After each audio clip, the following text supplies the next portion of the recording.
प्रायोजक हैं cancer healer centre, a new beginning. और आइए अब आपको बताते हैं कि टैरिफ वॉर में किसने क्या कहा है। रिएक्शंस अलग अलग देशों के क्या सामने आए हैं डोनाल्ड ट्रंप के इस ऐलान के बाद। ये देखिए, सबसे पहले चीन अमेरिका के फैसले की निंदा की है, जवाबी कार्रवाई की चेतावनी दे दी है चाइना ने। तो ये पहला रिएक्शन चाइना का। इटली क्या कह रहा है? हम अमेरिका पश्चिम से टैरिफ वॉर से बचेंगे।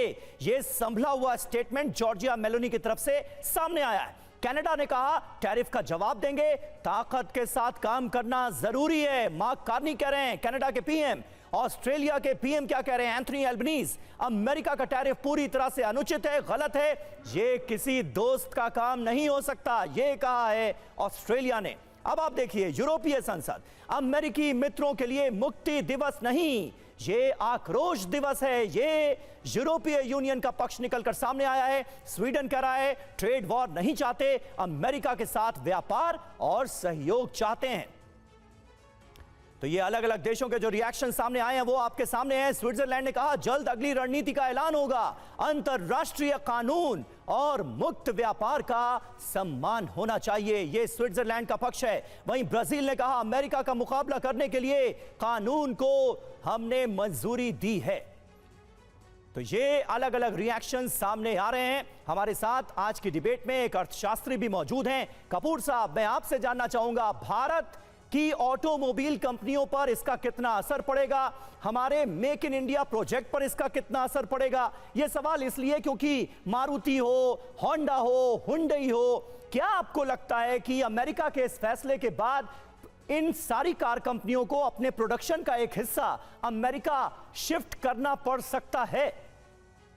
देखिए, मैं पहले जो इंपॉर्टेंट पॉइंट्स है उसके ऊपर फोकस करना चाहूंगा कि जो रियलिस्टिक सिचुएशन आज क्या है जी। हमें ये समझना है कि अगर हम वर्ल्ड जीडीपी की बात करते हैं तो उसमें 26% जो शेयर है वो अकेले यूनाइटेड स्टेट्स ऑफ अमेरिका का है इन वर्ल्ड जीडीपी।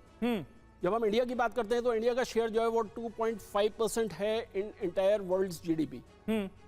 अगर हम इंडिया और यूनाइटेड स्टेट्स के बीच की ट्रेड की बात करते हैं तो इंडिया जो है वो ट्रेड सरप्लस इंजॉय करता है यूनाइटेड स्टेट्स के साथ, और वो किसी भी तरीके से ये नहीं चाहेगा कि उनका जो कंट्रीब्यूशन है बाय वे ऑफ एक्सपोर्ट्स जो है वो फॉल करे।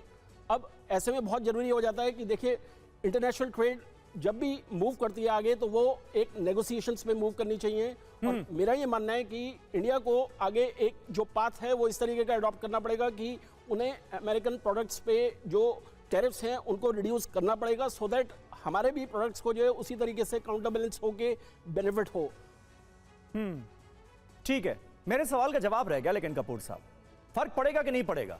फर्क पड़ेगा, डेफिनेटली पड़ेगा। क्योंकि देखिए, अगर आपकी क्योंकि 25% टैरिफ जो है वो लगाया गया है एब्सोल्युटली कार कंपनियों पर, ऑटोमोबाइल सेक्टर पर। मैं डेफिनेटली देखता हूं शॉर्ट रन में डेफिनेटली इसका इंपैक्ट पड़ेगा। ठीक है, पड़ेगा। इस बीच देखिए अमेरिका की क्या है बड़ी चेतावनी, आपको बता दें क्या वार्निंग दी गई है। टैरिफ पर सवाल उठाने वाले देशों को धमकी दी गई है, टैरिफ पर जवाबी कार्रवाई ना करें। मतलब आपने टैरिफ इंपोज कर दिया लेकिन दूसरा ऐसा ना करे, इसे लेकर धमकी भी दी जा रही। ट्रेजर सेक्रेटरी स्कॉट बेसेंट का बयान आया है, वो कह रहे हैं जवाबी कार्रवाई हुई तो तनाव और ज्यादा बढ़ेगा।